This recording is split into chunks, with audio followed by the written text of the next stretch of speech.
Now, you did an excellent interview with the New York Times. Now, this, of course, is the definition of old school media who hate what we stand for and certainly what you do. I loved that you pushed right back against some of their garbage, and I loved that they were sort of a little bit confused by who you are right now. I love that you gave it to them right between the eyes, but it wasn't an unpleasant watch. It was fascinating to me, Paul, because first of all, walking into the New York Times building was amazing, right? It's like, oh my, I'm really going into the belly of the beast here. Every head in there was like, whoa, like, is that who I think it is? Right? Because like they're not used to seeing me there either. But look, they treated me well. The bottom line was they just don't get it. They don't understand new media. They only understand corporate media and these old rules, these anachronistic rules by which we all did once play, but which they blew up. The rules of not owning your own bias and not speaking openly about your own opinion on the news worked when we really would collectively move to hide our bias and do our level best to be fair to both sides. There was a long time in journalists where we were at least trying that. Maybe not succeeding. I mean, you can't tell me in the year 2000 we were perfect at it, but we were a hell of a lot better at it than we are now, 25 years later. They changed the rules. They were the ones who decided to openly lean into their bias, to write only positive articles about Democrats and only negative ones about Republicans. The only time they criticize a Democrat in power is when he or she's no longer become useful to them and they need to get out of the way for someone they consider more useful on their team. So it's a completely dishonest setup. And then they go out there and try to tell us that they're objective and that somebody like, yours truly is not.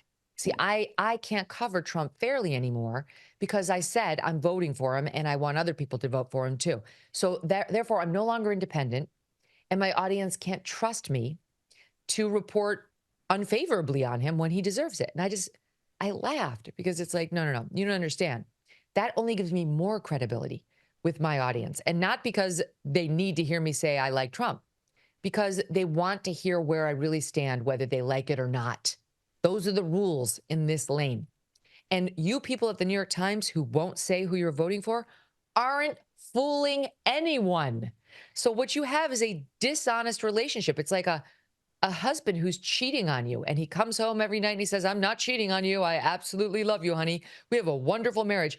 But he's cheating on you. You have a crappy relationship. And the fact that no one's declared it doesn't make it not so. That's the New York Times and its readers, and with me and my audience, it's open. I tell them everything. And if they want to leave me because I'm not cheating, but I'm, dating Orange Man, then they can leave me. Right. But so the ones who remain are there because they know it all and they still find me acceptable.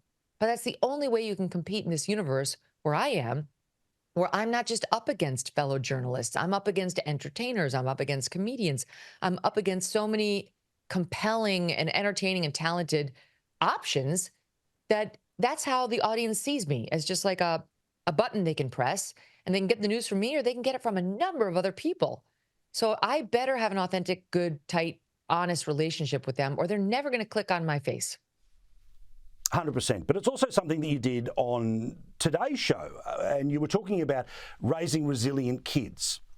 And what I love about what you do is that you talk about things that aren't just always the headlines and aren't always the front page of the newspaper.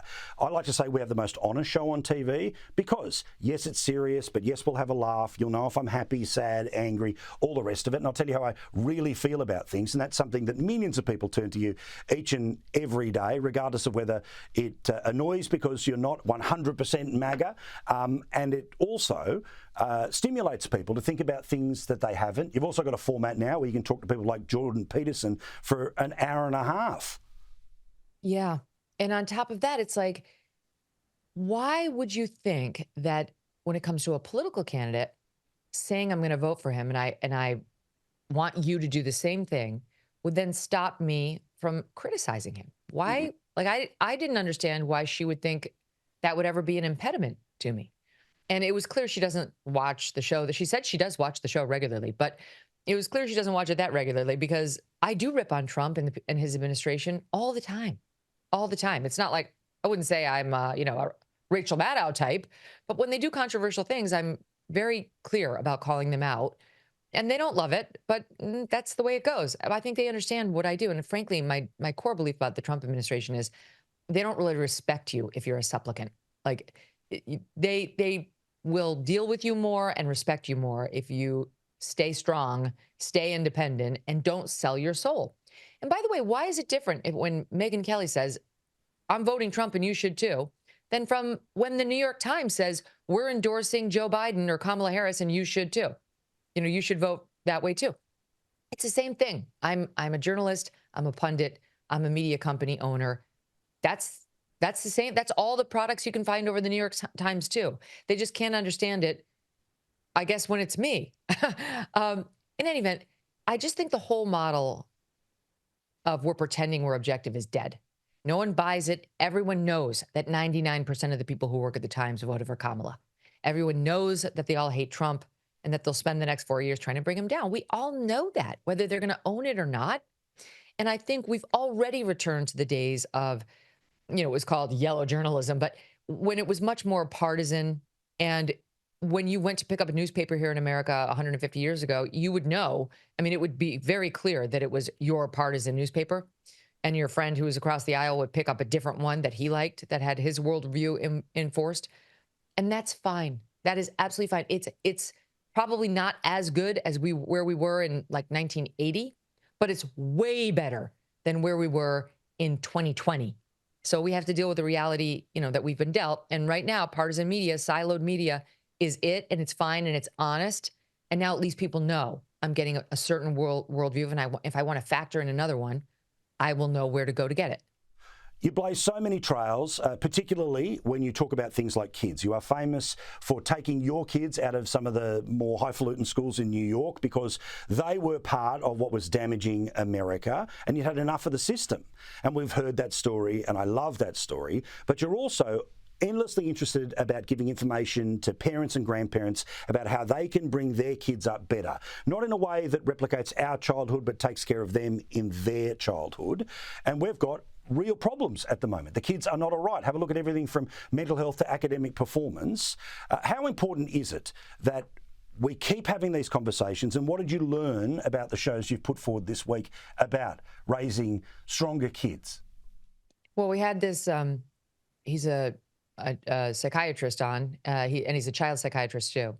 And he talked about how too often in his own life, he noticed that he was only pointing out when his child did something wrong, and had to really remind himself to point out when his child did something right, and really downplay when the child did something wrong. And I completely live by that same philosophy in my own family. And he also gave a great piece of advice for parents. He said, start the day by saying to your child, "It's good. This is going to be a great day." Like, just set the tone. Like, the actual words of optimism can really actually lift your child's day. And then he said, at the end of the day, we've been doing this now, because I taped that interview a couple of days ago, so we've been doing it every day thereafter, saying, what went well today? That is a great question to end your day with. We've been asking around the dinner table, and it really does get everybody talking, and it evokes positive thoughts. So again, your child's born like a happier place. So you're not necessarily looking for, like, tell me what's bothering you. No, we're going to spend our time focused on something wonderful that happened today or that was uplifting for you. And I would say this, like, my own, like, best bit of parenting advice, Paul. And if I do say so myself, I've got, thank God, 3 great kids. They're a pleasure to spend time with. And they're 15, 13, and 11. But they weren't always a pleasure to spend time with. And I really think the number one thing parents need to know, especially of young kids, is kids can be a complete pain in the rear end. And too often you're tired, you've had a lot to do that day, you got a lot of other things you'd rather do. And when they're really little, especially, you really would like to pawn them off on somebody else. If you have the means, it's a nanny, maybe it's a grandparent, somebody. But you don't have the energy, and the more times you do that, the more time you pawn off the kid who's kind of annoying you on somebody else, irrespective of who it is, the more annoying your child's going to be. The only way to make them not annoying and like people you really enjoy and want to spend time with is you have to put in the time with them. You have to. The nanny will never correct your child the way you will. The grandparent will never correct your child the way you will. You and your spouse have to be the ones to say no, and you have to do it firmly. And when you feel true anger, you have to walk away.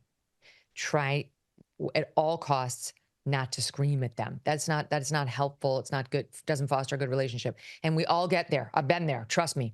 But that's when you have to turn on your heel and walk out. So you can be stern, you can set rules, you can set limits, but you don't need to be the in control CEO. And so if your anger is bubbling over, you turn and walk out and then come back when you're more calm. But in any event, the secret to raising great kids is to putting in the time. You have to make them great. You have to make them great.